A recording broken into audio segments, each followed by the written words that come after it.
மறைந்த முன்னாள் முதலமைச்சர் கருணாநிதியின் சமாதி மீது கோயில் கோபுரம் போன்று ஒரு அலங்காரம் செய்யப்பட்டிருக்கிறது.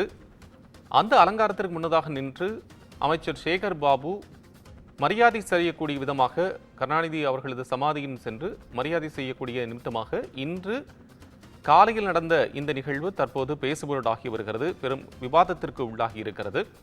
இந்து சமய அறநிலைத்துறை மீதான விவாதம் இன்று நடைபெற்று வரும் சட்டப்பேரவையில் இந்த மானிய கோரிக்கையை எடுத்து அது தொடர்பான விவாதம் நடைபெற்று வரக்கூடிய சூழ்நிலையில் தற்போது இதற்கு கடும் கண்டனங்கள் வலுத்து வருகின்றன. நம்முடைய இது தொடர்பான தகவல்களுடன் பாஜகவினுடைய மாநில துணைத் தலைவர் திரு நாராயண் திருப்பதி அவர்கள் இணைப்பில். சார் வணக்கம், இணைப்பில் வந்து மிக்க நன்றி. கருணாநிதி அவர்கள், முன்னாள் முதலமைச்சர் கருணாநிதி அவர்கள் சமாதி மீது இந்த கோபுரம் போன்ற ஒரு அலங்காரம் செய்யப்பட்டு அதுக்கு இப்ப கண்டனங்கள் வந்துட்டு இருக்கு. இதுல உங்க பார்வை? இது உண்மையிலேயே கண்டிக்கத்தக்கது. இப்படிப்பட்ட ஒரு செயலை இவர்கள் புரிந்திருப்பது என்பது இந்து மத உணர்வுகளை புண்படுத்தும் விதமாகத்தான் அமைந்துள்ளது.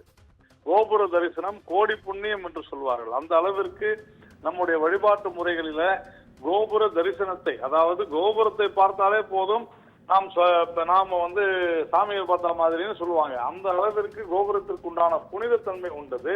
நாம் இதை வந்து திரு ஸ்டாலின் அவர்கள் வீட்டிலேயோ கருணாநிதி அவர்கள் வீட்டிலேயோ வைத்துக் கொண்டிருந்தால் அது குறித்து நாம் ஒன்றும் கவலைப்படாமல் நம்ம வரவேற்றிருக்கோம்.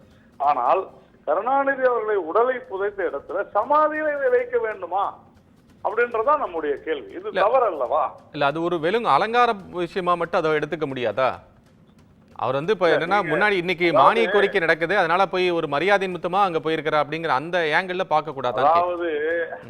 அதாவது ஒரு கார்ட்டூனை வரைந்தாலே உடனடியாக சிறையில் தள்ளுகிற காலம் இது. அப்படிப்பட்ட ஒரு அரசு இது. நீங்க அலங்காரமாக எடுத்துக்கொள்ள கூடாதா முடியாதா என்பதெல்லாம் வேண்டும் என்று விதண்டாவாத பேச்சு. இந்த விதண்டாவாத பேச்சுகளை விடுவோம். மக்களுடைய உணர்வுகள் புண்படுத்தப்படுகிறதா இல்லையா என்பதுதான் கேள்வி. அதை விட்டு அலங்காரம் தானே செய்யக்கூடாதா என்பதெல்லாம் வீண் விதண்டாவாதம். இதைத்தான் இந்த அரசாங்கம் செய்து கொண்டிருக்கிறது.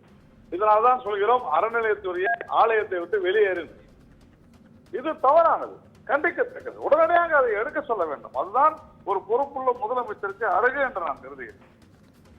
நல்லது சார், நன்றி. இணைப்பில் வந்து உங்களுடைய கருத்துக்களை பகிர்ந்துட்டீங்க. மிக்க நன்றி.